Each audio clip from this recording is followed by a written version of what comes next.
Hey everyone, welcome back to GeekJ, where we make tech, tutorials and gaming simpler and better. Today we're diving into two essential elements into achieving great audio: microphone placement and pop filters. These simple tweaks can make a world of difference in your audio, whether you're streaming, podcasting or recording voiceovers.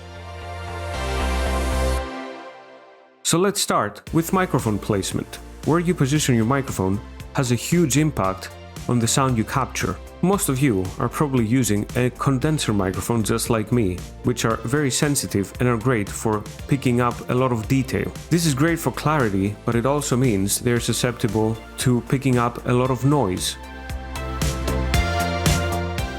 A common mistake is placing the microphone too far away. This results in weak, distant audio with a lot of room echo. In most of the cases, you'll be forced to crank up the gain, and this amplifies the background noise as well. The ideal distance is usually 6 to 12 inches from your mouth, which translates to roughly 15 to 30 centimeters. Not too close that you are prone to bumping it, but close enough to capture a strong, clear signal. Also, instead of pointing the microphone directly at your mouth, try positioning it a bit off axis, 15 to 30 degrees on the side. This helps reduce what we call the plosives, those harsh P and B sounds that can overload the microphone. And speaking of plosives, that's where pop filters come in. A pop filter is a simple mesh screen that sits between your mouth and your microphone. It acts as a barrier, diffusing those bursts of air coming from plosive sounds before they hit the microphone diaphragm. This prevents those annoying pops and thumbs in your recordings.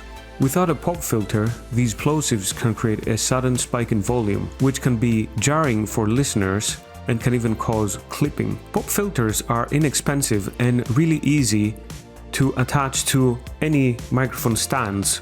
This in particular is extremely cheap. I bought it off of Amazon for like $2, and it's just two vinyl meshes really close to each other. And you can see it's sitting really close to my microphone, but it's not touching it. Some people even DIY some pop filter using some pantyhose stretched over some wire, but I don't see the need in that. Like, dude, you can buy something from Amazon for $1.50 or $2. Like, come on. Also, there are different types of pop filters. So this is a vinyl mesh.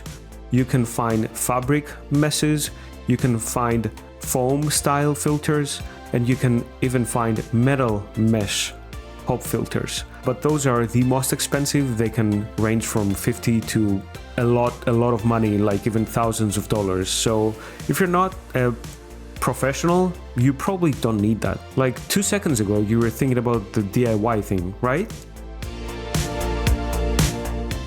So just to recap, position your microphone 6 to 12 inches from your mouth. This translates to 15 to 30 centimeters for the people that live in normal countries and use the metric system. Like, come on, US and UK. Get with the times. Angle the microphone a bit off axis. And number 3, always use a pop filter. By implementing these simple techniques, you'll instantly improve the quality of your recordings and create a much more professional listening experience. So, thank you so much for watching. Don't forget to leave a like and subscribe. And if you don't want to miss my next video, click on that bell down there and enable all notifications. Let me know in the comments if you have any questions. And if for some weird reason you want to watch more of me, especially live and playing games, you can follow me on my Twitch, Kick and Rumble. I'll have this on screen somewhere here, I don't know. And then you can find the links down there in the description. So yeah, you can follow me there, stalker. I see you. Anyway guys, bye bye, see you in the next one, bye!